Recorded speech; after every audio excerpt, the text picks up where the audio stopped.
gracias por estar aquí. Para la Municipalidad de Piedad y el Departamento de Arte y Cultura es un gusto poder tener estos espacios participativos, ¿verdad? Tanto de personas que no son y son de la comunidad, como personas que somos habitantes del cantón. Nos junta este conversatorio titulado "Cómo la formación artística influye en el desarrollo de las personas más sensibles y proporciona herramientas para la vida".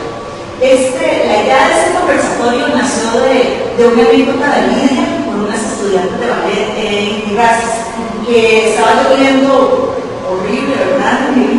Y las chicas llegaron a clases.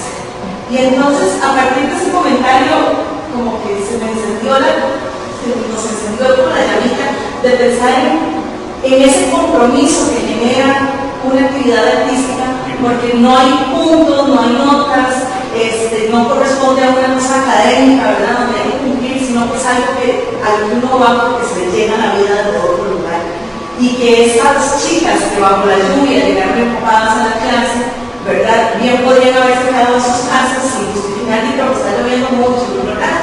Pero no lo hicieron, ¿verdad? Llegaron al lugar, recibieron las clases mojadas, y a partir de eso nos ponemos a pensar en todas estas herramientas no visibles que generan los espacios artísticos en las personas, que no necesariamente van a llegar a convertirse en artistas, pero que sí los desarrolla y les da habilidades, ¿verdad? Y les da una serie de insumos con los cuales pueden enfrentar la vida y enfrentarla de alguna manera distinta.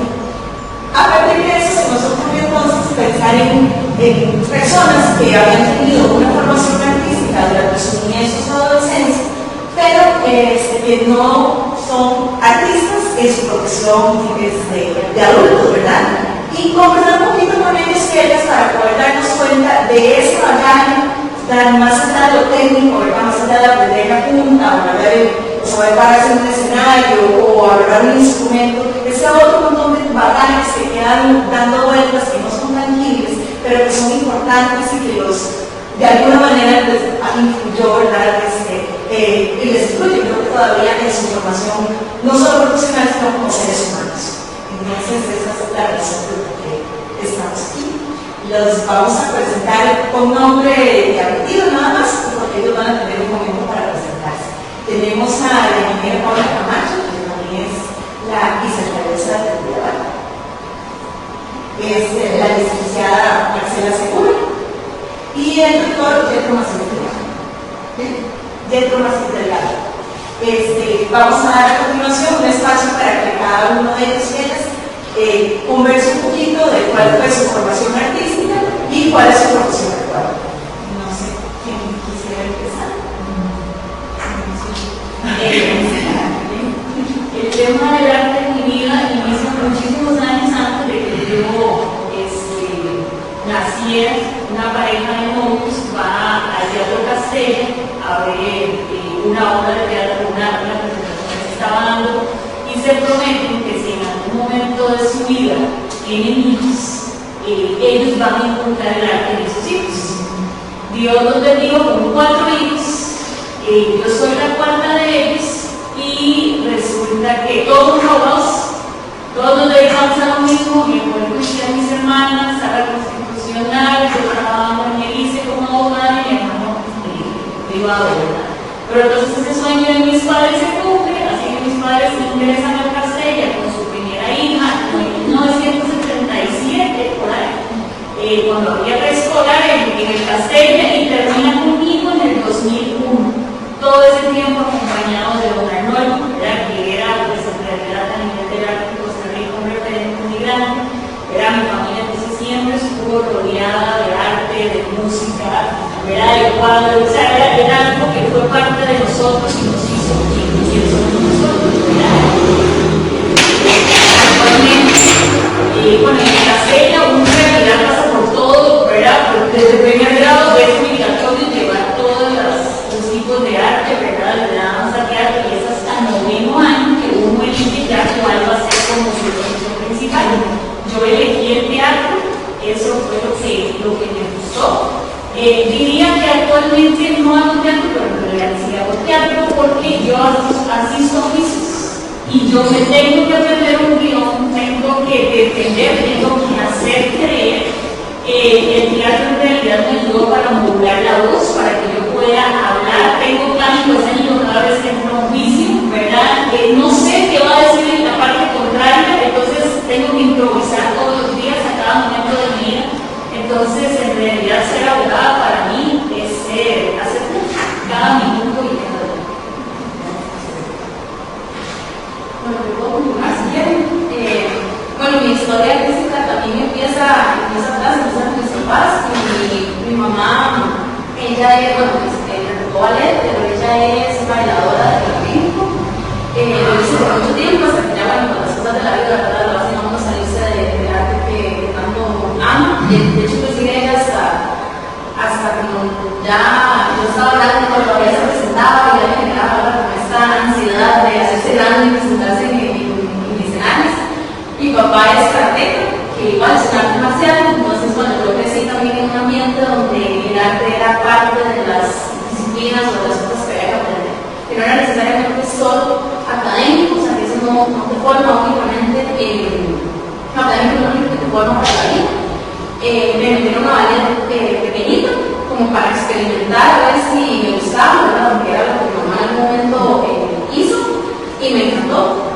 Y me mantuve bailando ballet desde los 6 años hasta el año pasado. Sí, hasta que asumí ahorita la vicealcaldía.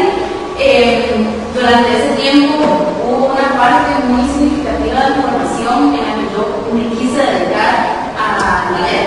Por ahí entre los 13 y los 15 años audicioné en un montón de escuelas internacionales para ver si podía dedicarme a ser bailarina profesional. Por muchas razones que, ¿verdad? Entre ellas que el ballet es una disciplina muy exigente a nivel físico, ¿verdad? No solamente es importante ser bueno, sino también verse de cierta manera, ¿verdad? Como que a nivel internacional se me cerraron muchas puertas en ese ámbito. Pero yo dije, yo no puedo dejar que eso me frene de seguir cumpliendo mi sueño de querer ser bailarina.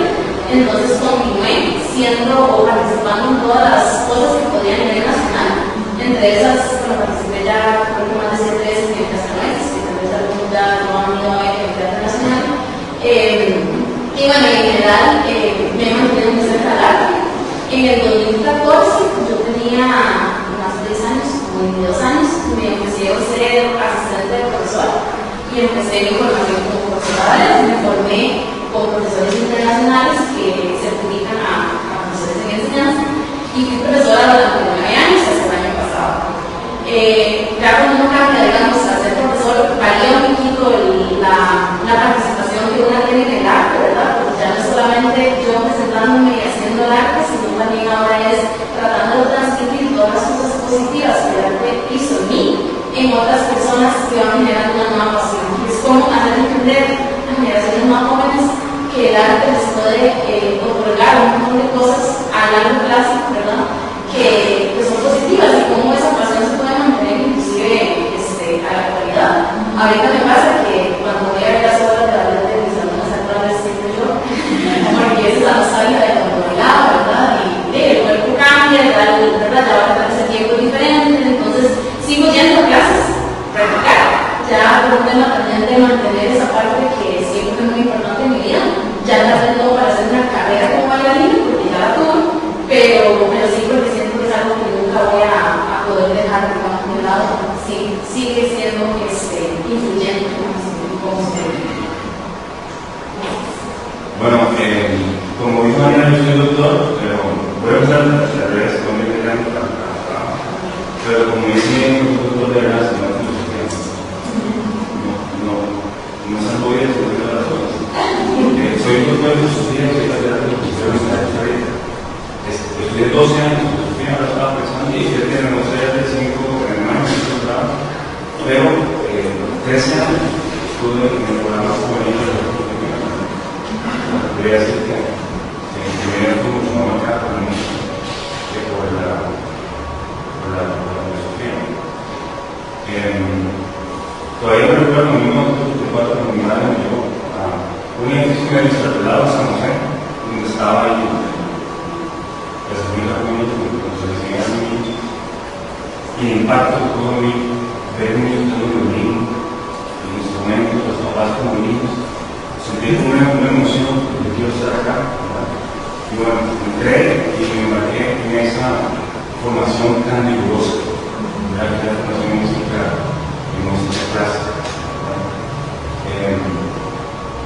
Yo creo que ahora hay muchos cuestionamientos sobre los métodos de mejorar la música en tiempo eran importantes, entonces un estrés. Pero luego, digamos, cuando lograba las cosas, tanto que estaba muy de 12 años, más joven era bueno, sentía como una emoción inmensa, digamos, de lo que había logrado. Y creo que, por ejemplo, mi profesor de entrenamiento, por 13 años, ha sido como uno de los maestros más grandes, digamos, de mi vida para esas cosas. Se me acuerdo que ustedes de segundo oficial de la teníamos en un niño. Después de eso, cuando una niña no tiene nada, me da más difícil. Todavía pienso que tocar un instrumento. Esa idea de la formación continua, que no se acaba, eso es maravilloso, pero con muchos tipos de artistas, el tomar bien son sus mejores. Eso es una enseñanza que yo creo que se le da para que tengo más opiniones y más cosas. A veces aquí hay como, ¿usted puede empezar a esa clase ahí? Yo quería dar la profesión, yo soy ingeniero industrial y tengo una maestría en proyectos que realmente no está nada relacionado con las artes.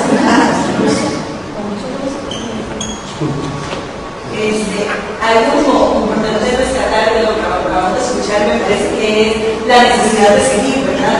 Porque como ustedes ya no tienen esa oportunidad de hacer una profesión del arte, pero que sin embargo en ustedes está esa necesidad de seguir, ¿verdad? De seguir con las clases, de querer hacer creer que cada actuación del jurado es una actuación y por lo tanto uno está interpretando un personaje. Entonces hay como esa chispa, ¿verdad? Ya encendida y que difícilmente se apaga. Y se convierte más bien en una necesidad para el gobierno. Vamos a pasar ahorita a un bloque de preguntas. Gracias. Bueno, vamos a iniciar. Voy a terminar la pregunta y voy a responder también el que deseo responder primero. Nuestra primera inquietud es de qué forma ha influido la formación artística en su desarrollo personal. ¿Ha influido positivamente? ¿Ha influido de forma retadora? ¿De qué forma la formación artística que tuvieron ha tenido influencia